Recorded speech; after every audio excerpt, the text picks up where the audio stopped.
Welcome to Kenton Teaches. Enjoy the video. In this video, I will explain how to make fruit salad Pakistani style. First, select your favorite fresh fruits. Apples, bananas, and oranges are popular choices, but feel free to add others like grapes or pomegranates. Make sure all your fruits are perfectly ripe for the best taste. Thoroughly wash and dry them before you begin preparing, ensuring a clean and delicious base for your salad. Now, let's get to cutting. Peel and dice your larger fruits, such as apples and bananas, into small, bite-sized pieces.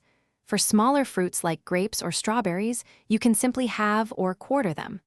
The goal is uniform pieces for easy eating.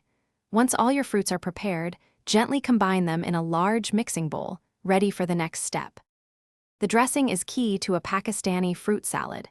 In a separate bowl, whisk together about 1 cup of fresh cream with 2 to 3 tablespoons of sugar, depending on your preference. Add a small pinch of black salt and a squeeze of fresh lemon juice for that essential tangy flavor. Mix until smooth, ensuring the sugar is fully dissolved. Taste and adjust as needed. Finally, it's time to bring it all together. Gently pour your creamy, tangy dressing over the mixed fruits in the large bowl. Carefully fold everything together, ensuring every piece of fruit is beautifully coated. Cover the bowl and refrigerate your fruit salad for at least 30 minutes. This chilling time allows the flavors to meld perfectly, making it refreshing and ready to serve. Thanks for watching. Please subscribe if this video was helpful.